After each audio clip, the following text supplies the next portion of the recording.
I want to thank everybody, and you could mute everyone, Jay, but just not Natalie.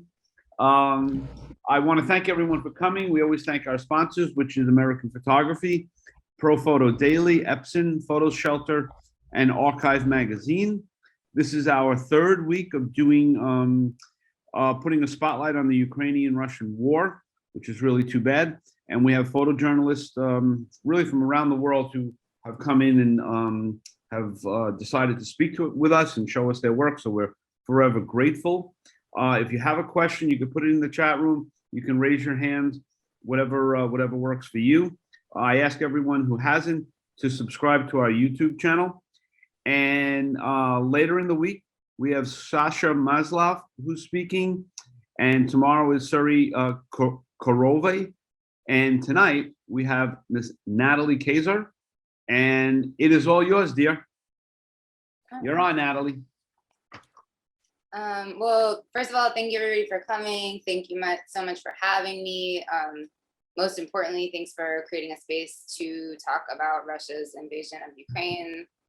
I think it's really important to keep our eyes on the situation, and so I'm happy to have an opportunity to share about it and just make sure that we continue to pay attention, because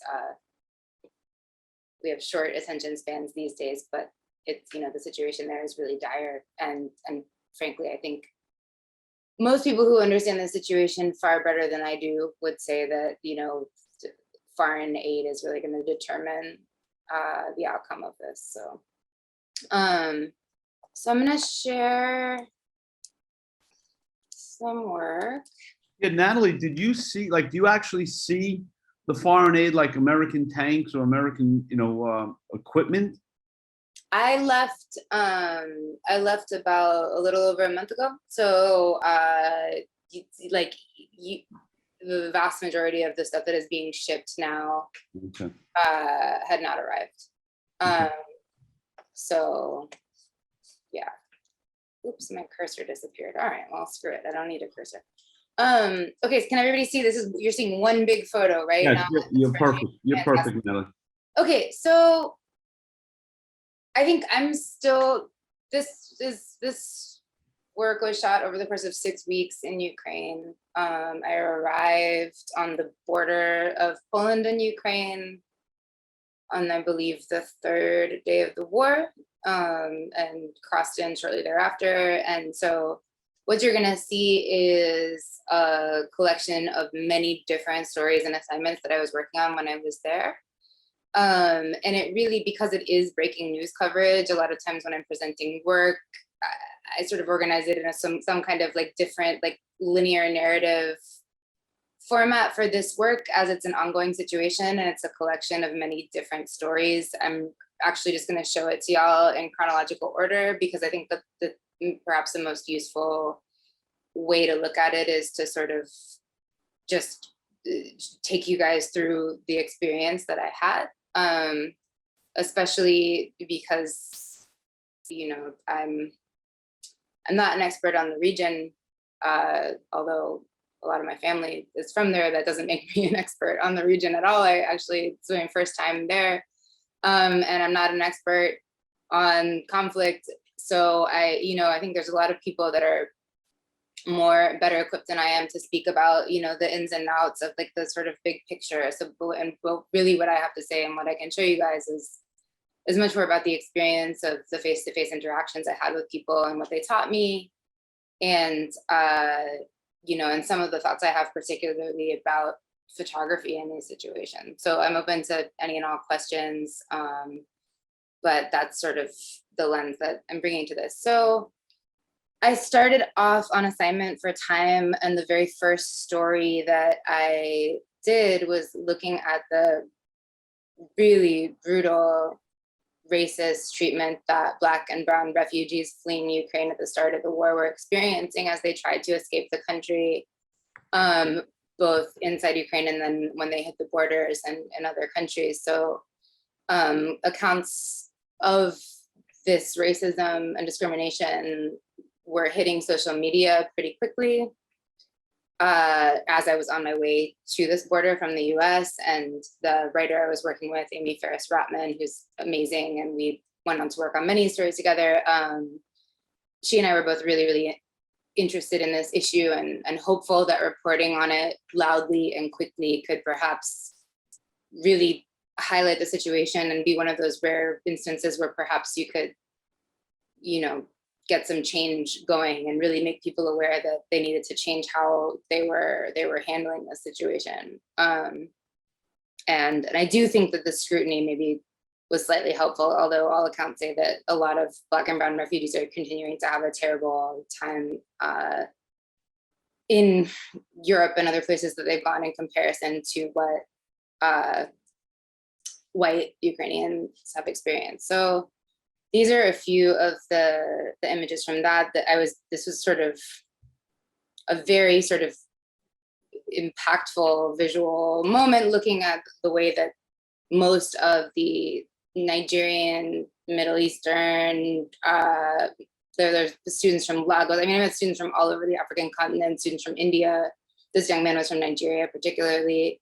A lot of these guys are students that go to Ukraine because it's a place that has a really, really advanced, amazing education system where you can really get a wonderful education in things like the sciences, mathematics, tech stuff that I don't understand what it is, but they're doing really cool advanced stuff. And so a lot of people are going there to study. And so a lot of these were young students who, fled when the bombs started falling and found themselves not having access to transport, being attacked by security personnel, both on the Ukrainian and Polish sides. And really, I got to the border and you could just see all these people sleeping outside.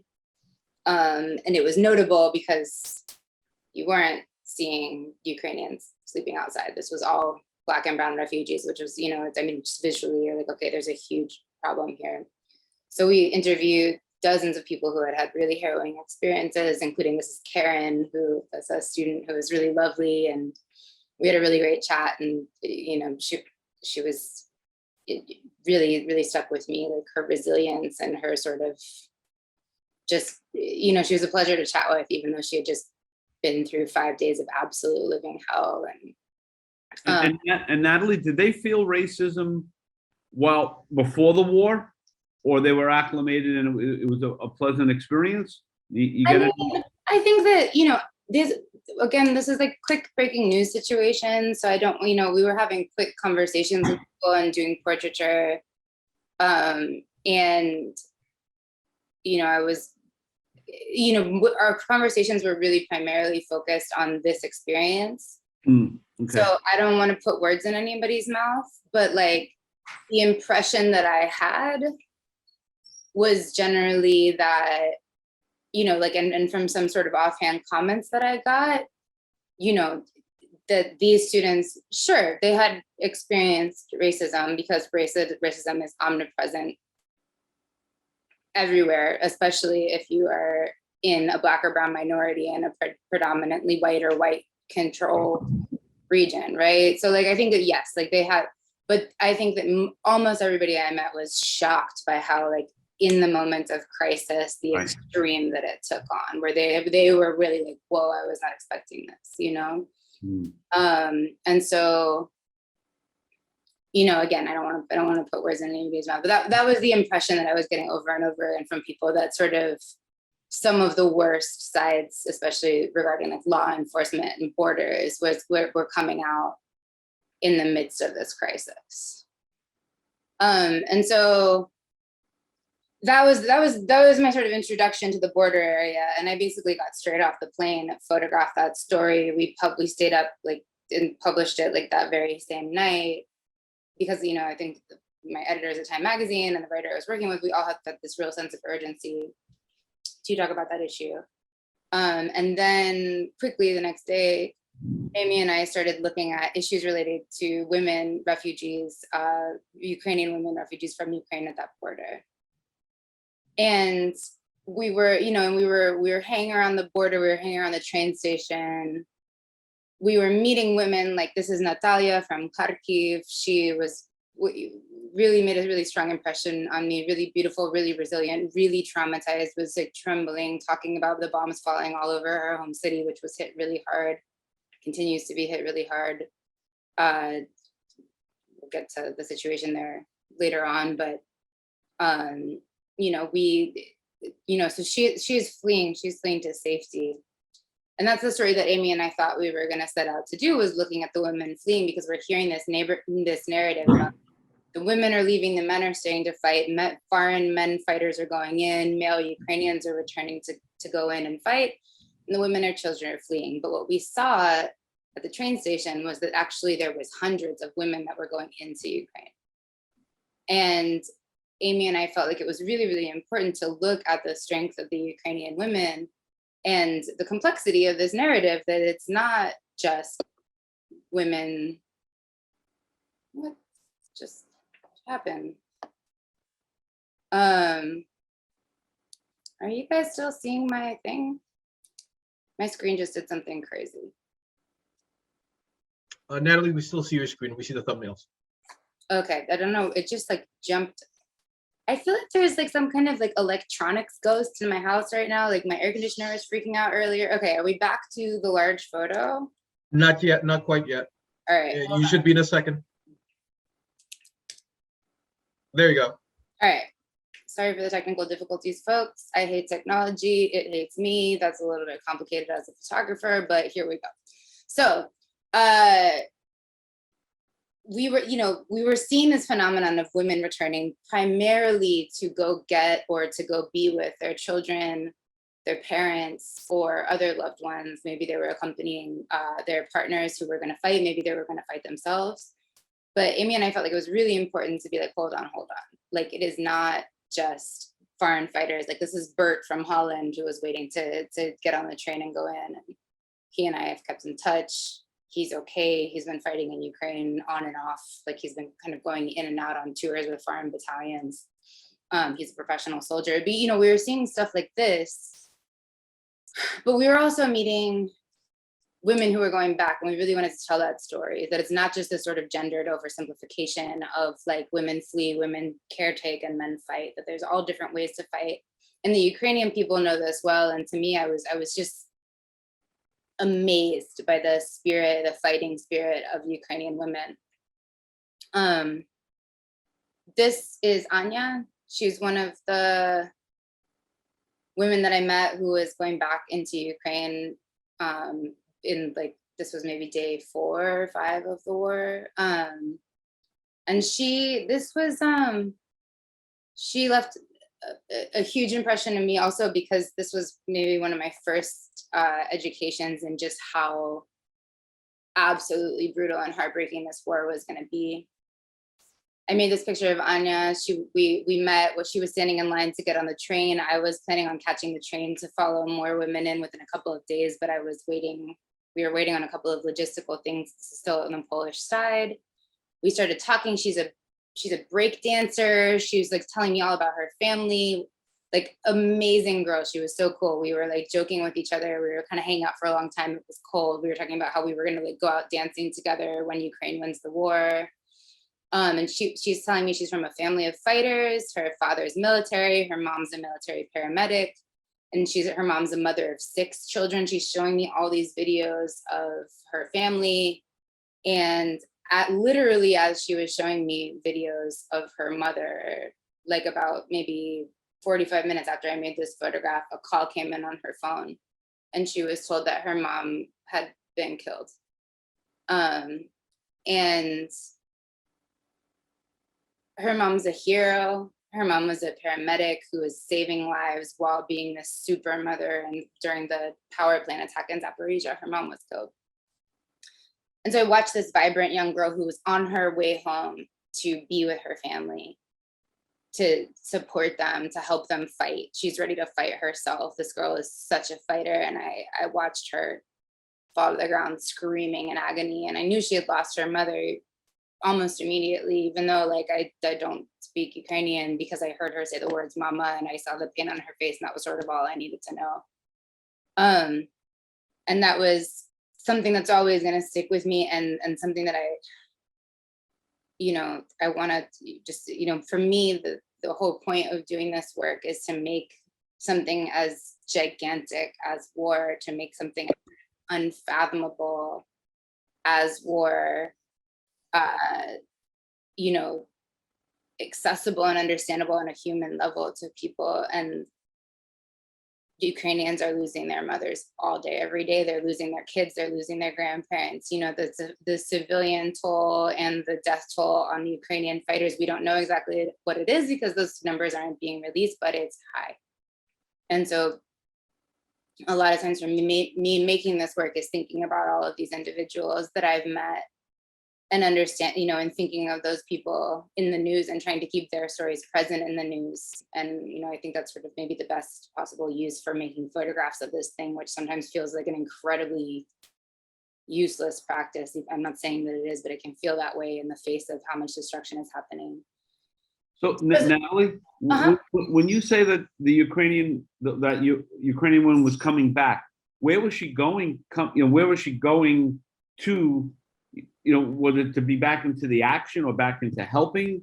Like, yeah, I mean, it was all kinds. Like Anna was going back to help. Her sister was about to have a baby. She wanted to be with her family. They're fighting. They're supporting. She wanted to do whatever she could. You know, and we were meeting and met and saw, you know, women going back to all kinds of frontline contested areas. Some of them were coming back into like more secure regions, like the west of Ukraine around Lviv, like that area of central Ukraine.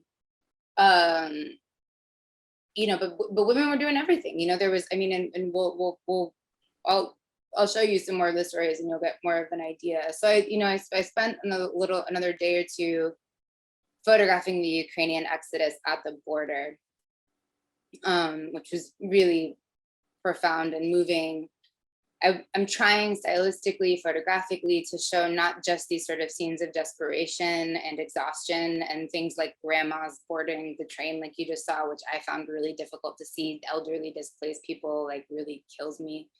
But also little girls. This girl's name was Natalie. I met a lot of Natalies, which made me feel this sort of kinship, which was really nice because my family's from there. But you know, but also little kids that can still smile because their parents did a really good job of protecting them from the trauma on the journey out, and they sort of think they're on vacation and don't know what's going on. And this beautiful little girl was like posing amid the aid boxes. So I'm trying to, a lot of times when I'm selecting images to show from Ukraine, I'm thinking a lot about not just showing what are the best pictures, but images that show like a diversity of experience. So it's not just about making good art during a horrific conflict that's costing thousands of lives, but also really thinking about what I learned from the Ukrainian people and how to show it. And sometimes those aren't like the best technical photos, something I've been thinking a lot about. So this is on the train going back in. And these are all women that are going to get their kids, like every single one of them that is like highlighted in this image. This was Natalia. I swear I didn't only photograph women with my name, but it's a common name there. She is living in Israel. She came back to get her kids from Kiev and took them right back out.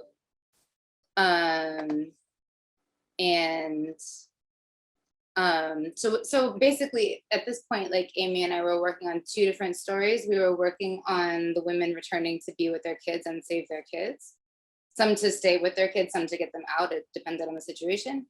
And we were looking at volunteer efforts to support the war. So we were photographing this primarily in Lviv, which at the time and continues to be safe by Ukraine standards. That's to say that, you know, it's out of artillery range by hundreds of kilometers. It's not a fighting zone, but every once in a while, Russia lobs a missile at the region, usually at Ukrainian target. I mean, usually at military targets. But sometimes their aim is shit, and they certainly haven't shown any consideration for human life or civilian life. So, but generally speaking, this is a relatively safe area, and mostly all of the Ukrainians there are banding together to do like what this artist is doing, which he's making hedgehogs, like sort of anti-tank devices to put in the streets for the soldiers to help them blockade. And he told me he was a painter during peacetime. And Natalie, how are you communicating language-wise? Translators, amazing local Ukrainians.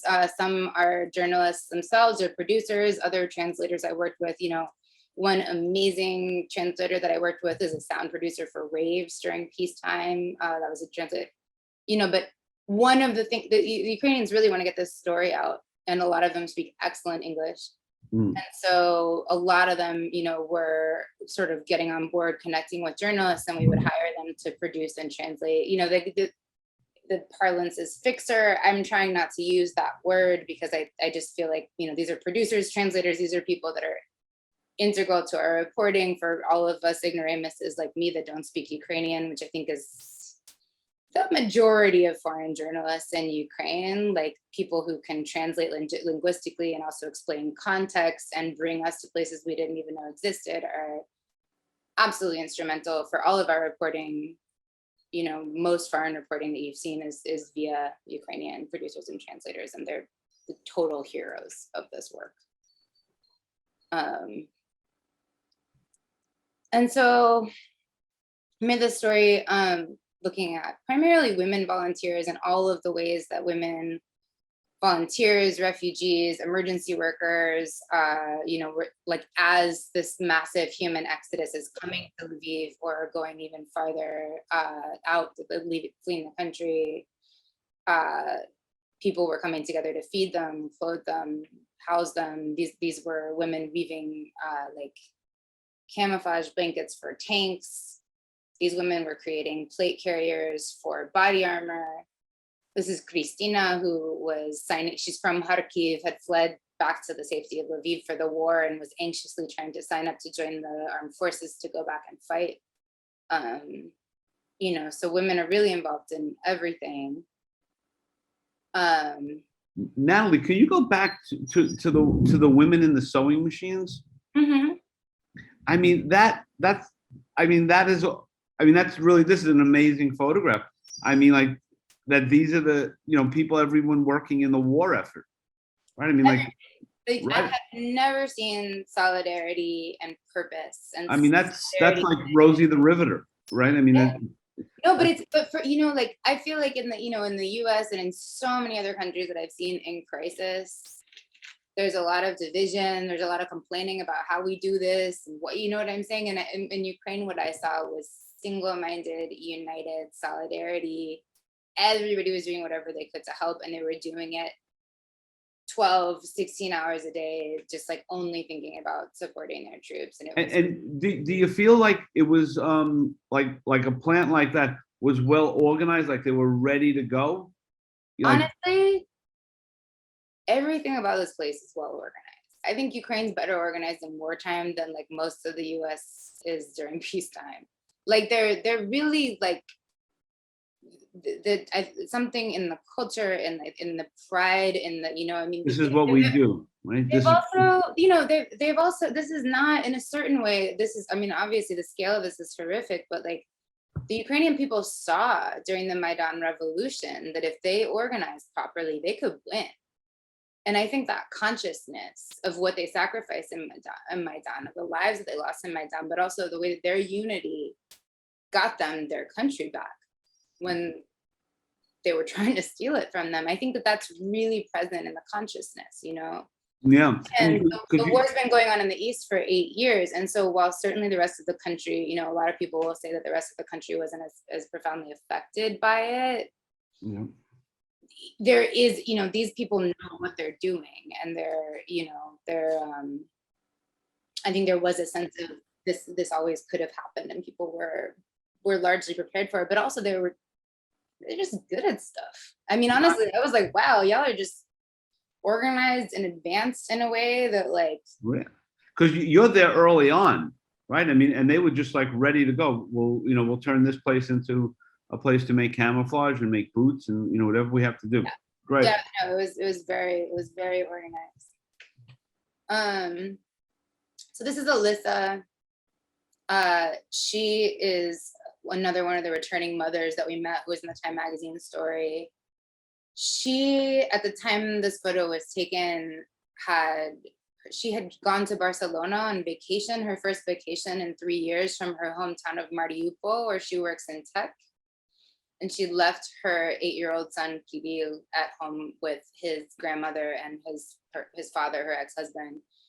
And as most of you probably know, Mariupol became one of the worst sites of Russian war crimes and bombardments. And it's literally, the city has been like leveled and disappeared. by Russian attacks. And at this point, this was about 2 weeks into the war when I made this portrait of her. She hadn't heard from her son in 2 weeks, and she was losing her absolute mind. I mean, it's hard for me to imagine how much pain she was in. She was incredibly strong and brave. She was desperate to just go to Mariupol and get her son, but everybody knew that would have been a suicide mission, so her family was begging her to just stay and wait. It was horrific. Thank God. I'm really happy to report that about a week after we made this portrait, she was able to get in touch with her son, and he was in one of the convoys that, despite the fact that the Russians were shooting at convoys clearly labeled children and telling people they were opening humanitarian corridors and then shelling them anyways and doing all kinds of horrific things to children, just like her son. Kirill got out. They're okay. They're safe. So that was one story that meant a lot to me. And, I feel like talking about this work, I haven't figured out quite how to do it efficiently yet. I always run out of time because I want to tell the life story of every single person in these images because they all inspired me so much and have been through so much. This is Sophia, who was at a women's shelter in Lviv. She had just arrived the night before and she was exhausted. I was really scared to ask to make her picture because I was afraid of re-traumatizing her, but she was kind of looking at my camera a little bit curiously, and I asked her if she maybe wanted me to take her picture, and she kind of perked up. So like, you're always kind of treading the line between not wanting to bother people and realizing that sometimes, like, little girls want to get their picture taken. So that was kind of a nice moment. This is Miroslava, who paused her cancer treatment to come and offer free psychiatric care to refugees in the train station in Western Ukraine. Wow. This is a soldier's funeral. This was actually a funeral for 3 soldiers altogether who had all been killed. And I remember I wrote in my diary that day that I didn't want to click the shutter because I felt like if I made pictures of this scene, it was going to make it real, which is of course an incredibly stupid thought, but like that's how it felt. Emotional. Yeah, and I wrestle with this as a journalist, the importance of documenting the suffering and showing it to the world, and then always worrying that we're going to get used to this, and then if we keep seeing images over and over again of horror, then we'll just start to it's almost like that repetition normalizes it in our heads, and we can never normalize this has to stop. And I think that with proper support it can be stopped, but it's obviously never going to bring these. There was I didn't read the article, but on the front page of the Times today, they're starting a conversation on should you show what photos of the bodies change views is the headline, above the full, and I didn't read it yet, but I saved it to read it. So you just can imagine that, to your dilemma, should I do it? Should I not do it? Should I show it? Should I not show it? It's an age-old dilemma. And in fact, that article is about gun control. No, my personal belief is that we need to show what guns are doing to children in this country, and we can't protect ourselves from it when we can't even protect our own freaking children. Right. But that's my opinion as a photographer. But that's obviously it's a horrific conversation, but it's a horrific conversation because we can't control guns in this country because we're being held hostage by the NRA. Right. But I return to that's another topic. We digress. So yeah, this was another scene from the same funeral. And after that funeral, I moved on to Kiev during I think about a week before the Russian siege, where they have the city almost encircled, but never quite succeeded in encircling it. So I spent a week there. I spent several weeks there, but the first week I was there was while it was still pretty much under siege, but it was also the home of one of some of the best hospitals in Ukraine. So you had children coming from other even more war-torn regions to receive treatment for things like cancer, which this little boy didn't want to be photographed. He was really scared and traumatized, so much so that while he was in bed receiving cancer treatment, he was sort of protecting himself with his toy gun right next to his race car, which really broke my heart into pieces to see. These were sort of some initial impressions of Kiev during that time. This was a residential building that was relatively near some police installations that had been hit by a rocket or a missile. This is a little boy I met who had been living in a bomb shelter in the area of Svyatosh, which is like right, and I probably pronounced that wrong, I apologize. But it's the neighborhood right up against Irpin and Bucha and those other areas that became completely occupied by Russian forces, or the sort of site of constant shelling between Ukrainians and Russians. And this little boy's home was right on the edge of that. And so I was working with an NGO for about a week, and we went to deliver food there a couple of times because the fighting was so close, and the shelling even in that area was so frequent that there was a lot of like access to food issues because people were afraid to go out to get food, and a lot of places just didn't want to bring it. And so we met 32 kids living in that particular basement.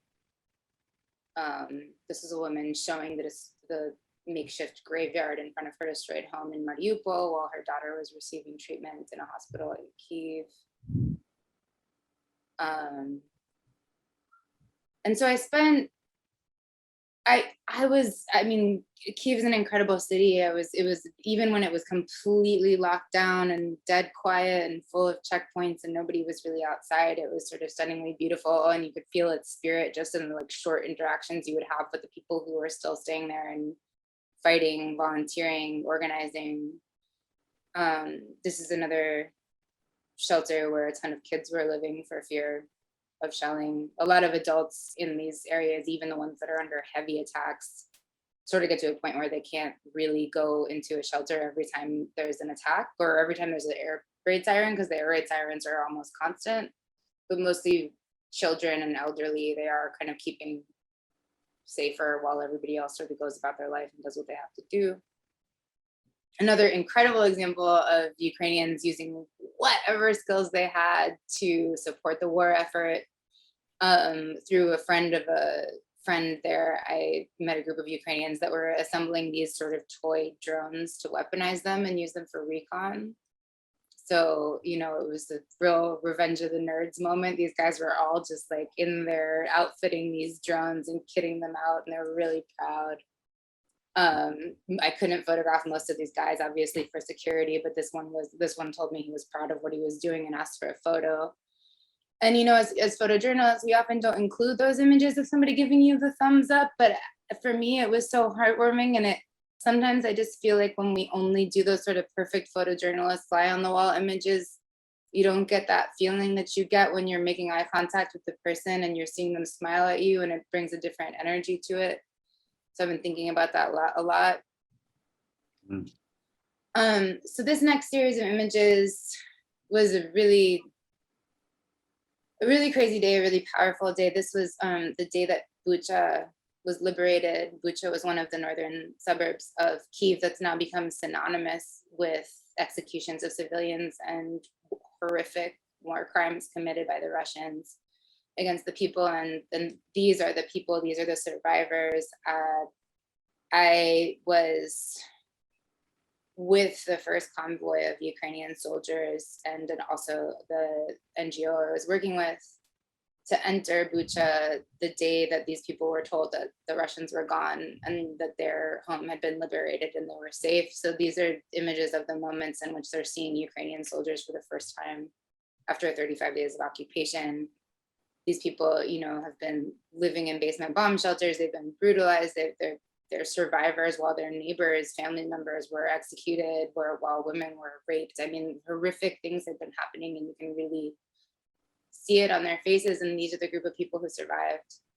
And they were kind of coming out once they saw us and realized that, you know, that there was a group of Ukrainian soldiers there, and the mayor of the town was with us, and made an announcement saying that it was safe now. I mean, it was a really powerful moment and a really awful moment, and yet sort of affirming because these people had made it. It was a really powerful mix of emotions. You know, as you can see, a lot of the people have been sleeping in their clothes. It's freezing. There was water shortages. I mean, there's no, you know, a lot of people couldn't bathe. They were going hungry. This was from that same day, different vibe, but this is a Ukrainian volunteer soldier who was, you know, and again, I'm kind of mixing it up because I think it's really important to see these moments of lightness, even in like the heaviest possible situation, because they're happening. And I found them really inspiring, and they gave me like the strength to keep going when I kind of met people that were able to crack jokes and make me laugh even when things were scary and horrible. This is a soldier comforting a woman who was weeping when she saw them, and she, you know, she's weeping with relief. She's finally able to let out a little bit of the trauma that she's seen. I mean, seeing these women in this condition made me so angry. This was Irina and her son Fedor, who'd been, you know, had been cowering in a basement the whole 35 days, just praying that, you know, that they weren't going to come for them, and had come out to get some food and see the soldiers finally. It's amazing, Natalie, how you have a little story on all these different people and their names. And to your credit, you you know, you bring it home for us very much so.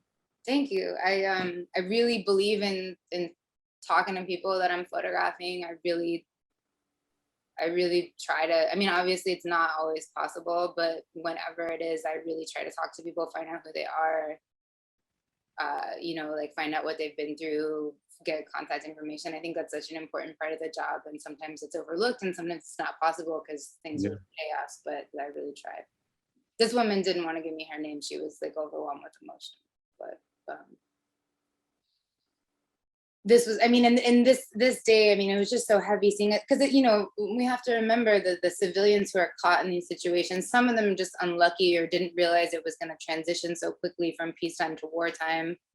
But a lot of people that couldn't get out are the elderly, are the sick, are the poor, you know, and seeing all these elderly people wearing like everything they own and sort of coming out, and they're hungry, it really, it's horrific. And, you know, as in the subsequent days, as we started to look at Bucha, so, you know, I spent basically the rest of the time I was there looking at the devastation, destruction, and evidence of a level of brutality that I cannot get my head around by the Russian soldiers towards Ukrainian civilians. And this was a Ukrainian soldier who was, you know, securing the area the day after this liberation happened, when basically it was, there's almost nobody there except civilians who were sort of recovering and putting the pieces back together, who were living there, soldiers who were securing the area, trying to demine it, you know, just sort of going through because there was so much chaos, and dead bodies, which, as you were talking about, I have more images than I would have ever liked to have made of dead civilians from Bucha. I show a few of them at this point, not because I feel like it's been widely covered, and I think we sort of know at this point. So I'm selective about which images of those I show. But this one really, really stuck. Then not to knock anybody that isn't, because I think we should see it, and I think we should all look at it. And I think that the world is complicit in every single death until we give these people what they need to defend themselves, which I never thought were words that would come out of my mouth, because I hate war and I hate violence. But like, having been there, I'm like, arm them to the teeth, like help them like now, you know. And I think that anybody who has seen this, who has half a conscience, I don't know how you could have any other reaction, especially after seeing stuff like this. Is an old man. He's wearing a white armband. I looked at his face. He's too old to be a danger to anybody. And, you know, he had been shot down and left like on the side of the road like that. And there was so much of that, and we've all heard about it, but I think we have to keep looking at it until you know, we support Ukraine to end this conflict. Because this is still going on. This is still going on all over the Donbass. the Ukrainian soldiers heroically pushed the invaders over the border to Russia in the Kharkiv area, but Russia's now trying to come back. And so it's really hard times, and there's heavy losses happening both for the military and the civilians. And also it's important to remind ourselves that the military, if while they've got an incredible and very well-trained military, also a lot of these guys that are fighting were dentists and students and philosophers and supermarket clerks, a few months ago. These guys all took up arms to defend their country, and in a really, I think, brave way. And these particular guys also gave me chocolate when I was very cold and hungry while I was working in Bucha, and I was really grateful, and they were very nice, and pretty much all of the Ukrainian soldiers were very nice, in addition to being heroic and many other more important things than nice. This was Dima, who, I don't know if you guys have seen, there have been so many iconic photos of what they call Tank Alley, where there was this convoy of, I believe, 7 Russian tanks. It was so much chaos that I don't remember the exact number. But it was this street where they had destroyed a convoy of 7 or plus Russian tanks on the way out of Bucha. And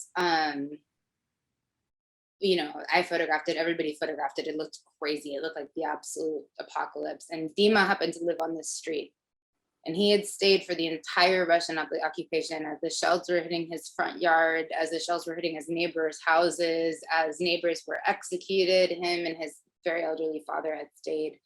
And this man had been through hell. And I was actually perched up on a tank, I was perched up on a torched truck shooting all the torched tanks in the snow. And I looked down, and he, and this man who's just been through hell on earth, he gives me this big sweet smile, and then we spoke with him, and this is his kitchen table, that him and his dad had been sort of living together under siege as his father's hands. Everybody's dirty because they haven't been able to wash themselves. They haven't been able to eat properly. They haven't been doing anything, just sort of living in this hell on earth. This is what Tank Alley looked like. And you can see even these, soldiers who, and so some of these guys are career soldiers, and, and they're just looking around this is crazy. I mean, it really, the extent of the destruction and the way that it just went on and on to so many different little villages, with Irpin and then Bucha and then Hostimel and then on and on and on. I mean, just everywhere the path of the Russians was this wake of just total crazy destruction. And as we now know, and as you see in this image, they left also a wake of mass graves of civilians in their path. Will you go back, Natalie? I will. I plan on it. I'm speaking with the writer, one of the writers that I worked with, Amy Ferris Rotman, who is a genius and a wonderful person, and she, like myself, is from a Jewish family with roots in Odessa, and so we sort of really connected in that way because we have a lot in common, and we're planning on going back at the end of this month, hopefully. At the end of the month. And before you go, have you already decided it's 3 weeks, it's 4 weeks, it's 6 weeks, or is it open-ended? Well, this trip was supposed to be a week, and I stayed for 6. So my decisions don't really mean much. But I think I'll aim to probably go for about a month, give or take. I do think that it is, if it's, this is something I say with an immense amount of privilege. I'm just gonna, I think it's a huge privilege, as a journalist that's coming in and out, as a foreigner, this is a luxury, a choice that I have available to me that's not available to Ukrainian journalists who are there day in and day out, and they're living it. Yeah. I'm going to show y'all a list of some of the names of amazing Ukrainian photographers that I think y'all should follow at the end of this presentation. But, as a foreign journalist going in when it's possible, I try to not stay in really, really heavy situations for more than like maybe 2 months max at a time. Because I think sometimes that can be pushing it, because I just think that at a certain point, my gas tank gets low, and like, figuratively speaking, like, I think it's really important that I am at my best if I'm asking people to share the worst moment of their lives with me. And so I want to give everything when I'm working in this situation, and then pull out and rest enough so that I can be in a position to, like, be present and be thoughtful and be receptive. And I think that there is at least for myself, and I think for most human beings, there's a point you get to when, Saturated. yeah, when you just can't, when your brain breaks. I mean, if you're And yeah, if you're not a sociopath, which, and again, I'm talking about this from the very privileged position of being a foreign journalist, because if it's your home, you're just living in it, and then your perspective is worth much more than mine to begin with, but I do think it's an important calculus for those of us that are going in from outside to really make sure that we are able to give our best selves to these people that we're asking so much from. and do the Ukrainian journalists get a different access or closer access just by, speaking the language and being a native of the country? Of course, they're Yeah. better the local journalists are better at everything in every possible way, always. Is that right? Okay. I mean, yeah, like, at least to me, I mean, I work a lot in the US. I work a ton in Latin America. I've worked in other places, but my focus has always been like the Americas. But yeah, I mean, think about it, right? Like in the same way that like tourists in New York hang out at Times Square because they don't know better. And most of them speak English, like, of course, the Ukrainian journalists,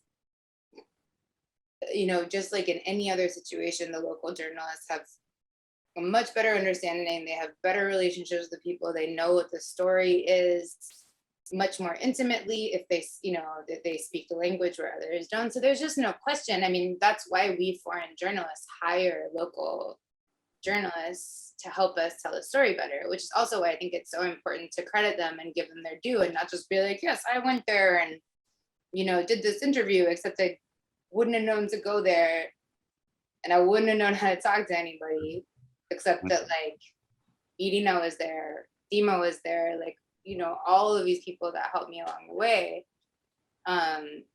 So, and that's the case for like all foreign journalists. And I think, like, I'm not like knocking it, I think it's really important to raise international awareness. I'm parachuting in this case.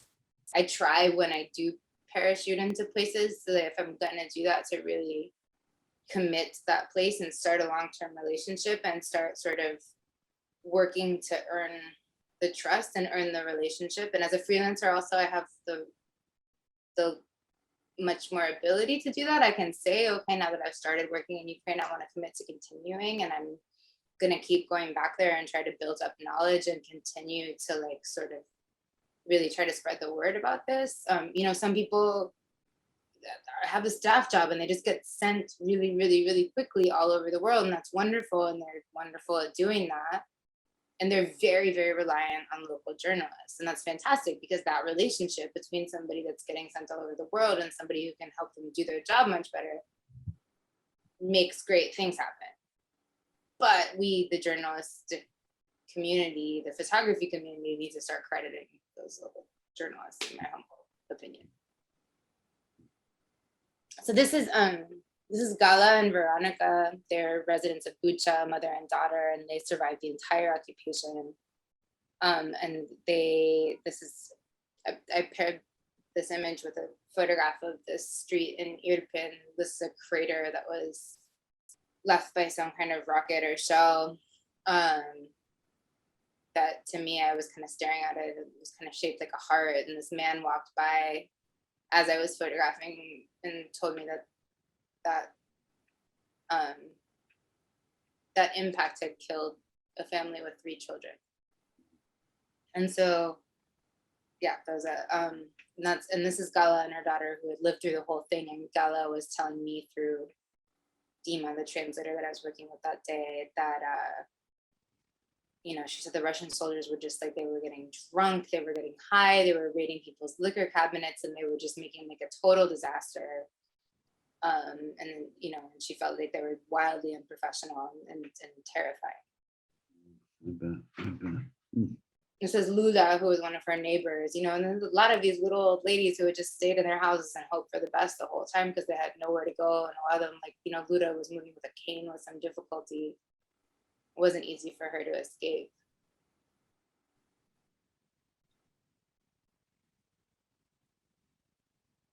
This is people paying their respects at one of the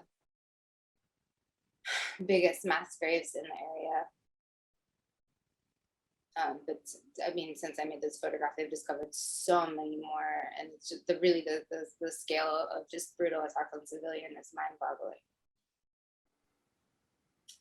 This was the Hostimel Airport, which was a site of incredibly heavy fighting at the beginning of the war. It had been the home of the world's largest airplane, which was the Ukrainian, and it was completely destroyed by bombing. But this was the sort of the airfield hangar area behind the airport, and it's just strewn with metal and munitions and unexploded ordnance. And I mean, it was just, I remember walking through this area and hearing what it must have sounded like, how incredibly loud it must have been, just imagining like what could have damaged. I can't even though I saw it, I sort of can't get my head around how much fighting and how, like, what happened to create this scene. This was the remains of the largest airplane in the world, and as you can see, that's the sort of guts of the airplane, like central, and that's a tank for scale. So I mean, like, it was a huge thing. That's a journalist taking a selfie with it, which is a choice. And this was towards the very end. This is a man named Dmitry and his mother who I photographed. This was Dmitry had sort of renovated the whole apartment himself, and they had stayed during the entire occupation. He was really proud because he had painted that wall himself, and he had just stayed and sort of hoped for the best. The building had gigantic holes from rockets and shells in it, and luckily they just hadn't hit their particular part of the building. And now these were some of the last people I met and photographed and interviewed before I left. And this is just like a sort of quick, incomplete list of Instagram accounts that I feel like everybody should follow. If you haven't had these, I would definitely encourage you to have these people come speak if you haven't had them yet, but primarily Ukrainian photographers that I think are just doing. That's great to give that. Powerful work, and also there's also a couple of very, very committed foreigners like Anastasia Taylor-Lind, who's a dear friend who's been working there for 8 years, and Brendan Hoffman, who lives there. Right. And I think with that, I will stop sharing, and we can Wow. share any. Yeah, anyone have any questions? Raise your hand. I mean, but that is so powerful, Natalie. You really brought that home. I mean, you gave us a real sense of how hellish war is, and what what people are living through. Yeah. And it's important that you go. I mean, it's important that you go, and it's important that you show us. Thank you, I appreciate that. Yeah. Yeah, and everyone, everyone in the chat room there is thankful, very much thankful. So you go back and you go back and you try to get with the same people that helped, translators that helped you last time. I mean, like, how does that work for you? I mean, I'll probably be in Odessa, and probably possibly also. I'm probably working with different teams because they'll be based in different areas. Right. And are you going on assignment or you going on your own? Sandy, you got to mute, Sandy. Probably a little of both. We are kind of sorting out the details of that now, but we're pitching to some folks and looking to some for, you know, kind of figuring out exactly what our plan is. And it's all, we have some very concrete plans and some things that are totally up in the air, so we'll see. And how does that work? Do the editors, you know, the different publications that you work for, go find this, or is it a lot of you saying, you know, this could be a good idea, this could be a good idea? So is it selling, you know, the ideas, or is it them saying, you know, go into this particular region? This is where we think more things are going to be happening. How does that work for you? I mean, it's usually both. Just in general. I mean, I think particularly covering Ukraine, usually, you know, a lot of my other projects, like in the US or in Latin America or Venezuela, where I work a lot, it's like a lot more of my ideas. But honestly, it's always a mix of both. In this case, you know, they've usually got reporters on the ground, and it's like it's all sort of breaking news and go. So it's mostly people calling me and saying, go photograph this. Right. And yeah, usually, you know, somebody has like a pretty clear idea. You know, I mean, like sometimes the assignments are like, go to this place and see what the hell is happening there. And sometimes it's like, okay, Joe is picking you up at 6 a.m. and going to meet Natasha, who is waiting. You know, it depends. Right. Donna? Yeah. Oops, I can't hear you. Where's Donna? She's muted. You're gonna unmute Donna. Yeah. She is never muted. Your stories are really good, seriously good, Natalia, because we're hearing the real lives of these people, and it's so, the way you frame them, you're capturing them as they are. You're not setting them up, and you're so respectful. But, you know, I feel like I'm hearing the real stories by real people, and they are telling what this war is doing to them. It's very, very well done. What I don't understand is how did all of the people whose bodies are just lying out randomly, discarded, you know, murdered, and then just left there, how were they killed? Are the Russians coming in tanks, or are they the bombs are coming from the air, or are there actual boots on the ground and snipers who are moving across the territory? How does it happen? And how long could a body lie out in the fields or in front of a building or inside of a building? How? So Donna, thanks. First of all, I've been admiring your photography since I like first tried to figure out what the hell aperture was. So I'm just, that means the world to me, and I'm a huge fan of yours, and thank you. As to your question, so basically what they have, I mean, what was visible to me and the other journalists on the ground, and obviously I'm not a forensic expert or anything close, but the vast majority of the bodies that I saw had a clear entry wound from a gunshot at a relatively close range, primarily in the head.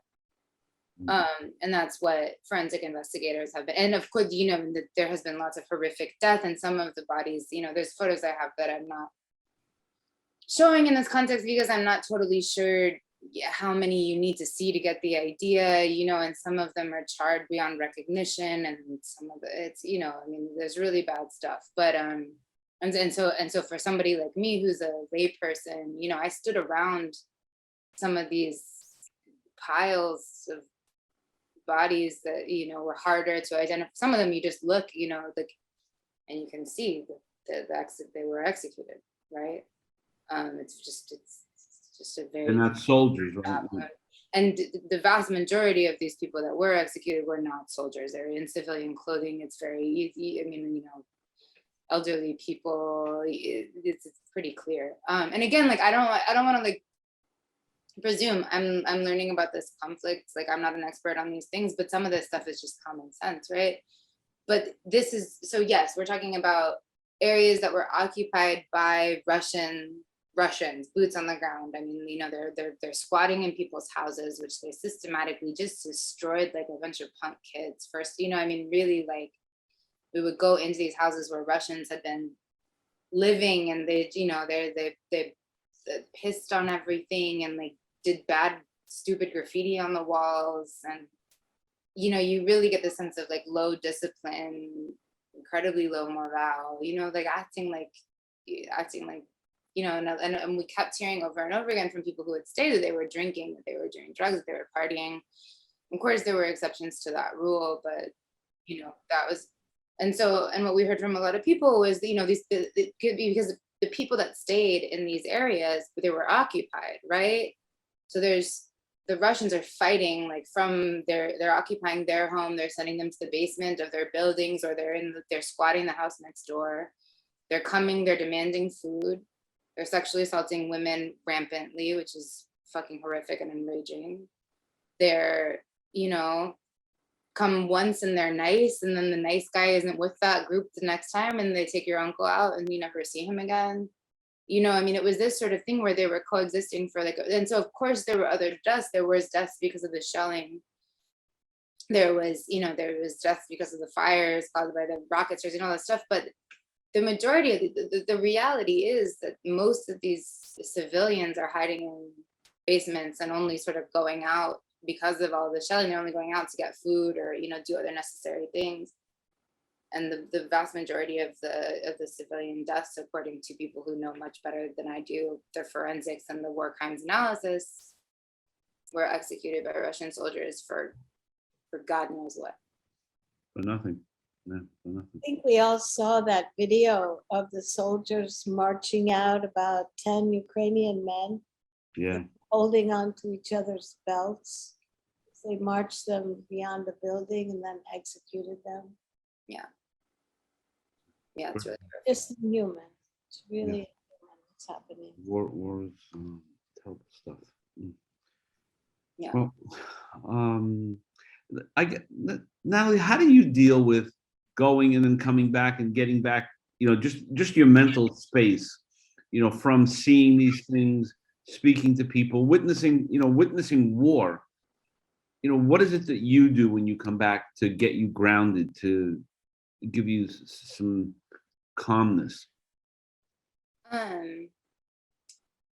Well, I think, you know, many things, right? First of all, like, I think it's really, you know, I try not to focus too much on my own stuff when I'm speaking about this, because I have a choice. I wanted to go. I wanted to document this. Of course, it was hard. There would be something wrong with me if it didn't affect me profoundly and completely screw with my head. But I had a choice, right? I went because I wanted to. Whereas, you know, the suffering of the Ukrainian people is something that, like, you know, I've got a tiny drop in the bucket compared to what all Ukrainians are going through. So I think that's actually a useful thing for me in terms of contextualizing that, like, of course, this is hard for me, but it is so much harder for literally every Ukrainian right now. But also, as a professional and as somebody who does this work and who chooses to do this work and wants to continue to do this work, I think self-care is a really, really important, first of all, just because to minimize your own suffering as a journalist and to make you, like, not a totally insufferable person to deal with for your friends and family, which can happen if you don't take care of yourself. But also, if you're going to continue to work in situations like that, you need to be mentally healthy in order to be present and respectful and kind and understand how to work with people who are experiencing trauma to the best of your ability. So I go to therapy, I exercise a lot. That really helps my mindset. I meditate. I try to learn a lot about psychology, trauma, how it affects us, how it affects other people, because again, I think that's really helpful to me to understand, because so much of this stuff is subconscious and it's not necessarily obvious how it works in your head and the ways it manifests in your life. And so I think it's really important for us to be educated about it. And I also think it's, you know, to take care of ourselves. and so that we can be trauma aware and educated when we're interacting with people who are suffering, you know, who have just had horrific things happen, because it's really important as a journalist to I mean, in a certain way, you go into a refugee camp, or you go into an area that's near fighting, and you're asking people, like, you're asking, okay, well, were you tortured? Did you lose a family member? Like, were you sexually assaulted? All of the above, right? Like, you need to know how to, for example, not go in and ask that question like that ever. Like, people really we need to be educated on our own mental health, and also, in a certain way, that's kind of like going into somewhere and like doing surgery on a wounded person. You know what the heck you're doing. And so I think that, like, for me, there's been this sort of cohesive process in my career of learning how to take care of myself, also teaching me how to do my work better. Mm. And then I spend a lot of time with my friends and family. And like, I think just being around people I love is kind of everything. And there's nothing like an experience like this to make you really appreciate, a cold beer with friends and like a walk with your mom, and just being grateful for like every minute, because it's not promised. Yeah, no, that's very true. So Natalie, I think that's a perfect way to say thank you and tell everyone good night. We have a show tomorrow and Friday. Sasha Masloff on Friday and Suri Carbonier on tomorrow. But now I can't tell you how you sort of humbled us tonight with your content and your kind words and your empathy. It's really, I cannot tell you how thankful and I'm sure I'm speaking for everyone. What a great job you did, and we admire you, we honor you, and we ask you to be careful as a Thank you parent. so much. Really, thanks to everybody. Thanks for listening. Thanks for spreading the word about Ukraine. Thank you for creating this space, Frank. Really appreciate it. And we'll definitely be checking out some of these presentations, because I've seen the list of names and everyone looks amazing. Okay, great. All right, everyone, good night. Thank you again, Natalie, and be safe.